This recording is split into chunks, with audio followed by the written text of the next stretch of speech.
Donc, j'ai l'honneur d'être en la présence des Fanaticos number 2, alias Bonsoir. Hubert Siram.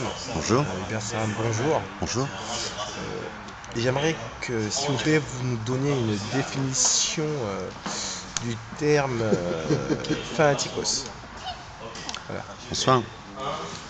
Avant toute chose, avant de donner le terme et la définition du fanaticos, j'aimerais revenir en arrière aux années 50. En 1950, nous avons le Palladium Mambo.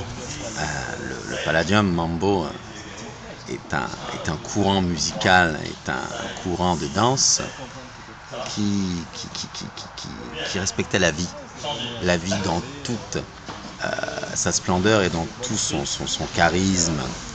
La vie, qu'est-ce que c'est en fait? C'est un état d'être, c'est un état où on se sent bien. Le Palladium Mambo était vraiment cette caractéristique qui faisait que tu te sentais bien quand tu dansais et quand tu écoutais cette musique qui était le mambo. Alors, on pourrait se demander comment le mambo est arrivé. Le mambo est une fusion des rythmes afro-cubains et des rythmes jazz. On pourrait se demander, qu'est-ce que le jazz?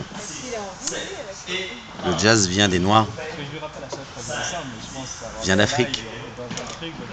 Et c'est à ça que je voulais en venir. L'Afrique dans toute sa splendeur et dans tout son charisme et son état d'être, son état de vivre.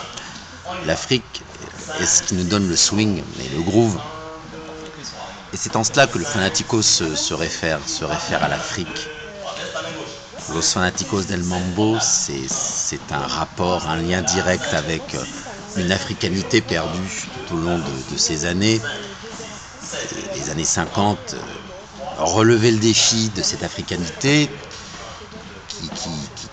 qui je l'espère, va revenir avec notre travail, avec mon partenaire béninois, l'Écureuil. J'aimerais dire à toute la communauté salsa et West Coast et également toutes les autres danses que Los Fanaticos del Mambo, c'est ce qu'il vous faut. C'est un état d'être, c'est une africanité avec un groove et une jazzification militantesque qui fait que le Fanaticos est un être à part. Et j'aimerais vous dire que être un fanatico, ça me plaît, ça vous plaît, et je rêve qu'un jour nous puissions tous être des fanaticos. Revenez à l'africanité, revenez au jazz, revenez au mambo, revenez au temps du Palladium. Nous nous retrouverons dans les années 2050 et nous en parlerons.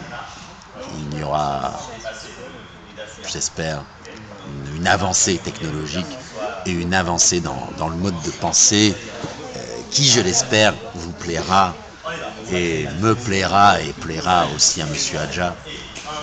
D'ailleurs, qu'est-ce qu'un Adja? Non, je m'arrête là, excusez-moi. Merci et au revoir.